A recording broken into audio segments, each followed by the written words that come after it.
புகார் கொடுத்தால் பணம் பரிசு, ஏழை மக்களுக்கு ஜாக்பாட். புதிய அரசால் அதிகாரிகள் ஷாக். தமிழக அரசு நிர்வாகத்தில் வெளிப்படைத்தன்மையையும் தூய்மையையும் கொண்டுவரும் நோக்கில் லஞ்ச ஒழிப்புத்துறையை வலுப்படுத்த அரசு தற்போது ஒரு அதிரடி முடிவை எடுத்துள்ளதாக சமூக வலைதளங்களில் தகவல் பரவி வருகிறது.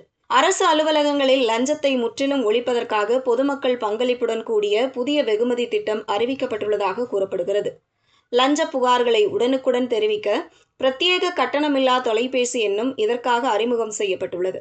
இந்த அறிவிப்பானது பொதுமக்களின் கவனத்தை பெற்று வருகிறது. எந்த ஒரு அரசு துறையாக இருந்தாலும் உங்களிடம் வெறும் 1000 ரூபாய் லஞ்சம் கேட்டால் கூட பொதுமக்கள் ஆதாரத்துடன் தாராளமாக புகார் தெரிவிக்கலாம். அப்படி லஞ்சம் கேட்கும் அதிகாரிகளை பற்றி சரியான ஆதாரத்தோடு லஞ்ச ஒழிப்புத்துறையிடம் புகார் அளிப்பவர்களுக்கு அரசு சார்பாக 1,00,000 ரூபாய் சன்மானம் வழங்கப்படும் என்று அந்த அறிக்கையில் கூறப்பட்டுள்ளது. லஞ்சம் வாங்குபவர்களை பிடிக்க பொதுமக்கள் மத்தியில் விழிப்புணர்வை ஏற்படுத்த இந்த அதிரடி திட்டம் கொண்டு வரப்பட்டுள்ளதாக கூறி நெட்டிசன்கள் கருத்து தெரிவித்து வருகின்றனர். பொதுமக்கள் தங்களின் புகார்களை 24 மணி நேரமும் தெரிவிக்க ஏதுவாக 1800-425-155 என்ற கட்டணமில்லா டோல் ஃப்ரீ எண்ணையும் தமிழக அரசு அறிமுகம் செய்துள்ளது. இந்த நம்பருக்கு எப்போது வேண்டுமானாலும் போன் செய்து பொதுமக்கள் தங்கள் புகாரை பதிவு செய்ய முடியும்.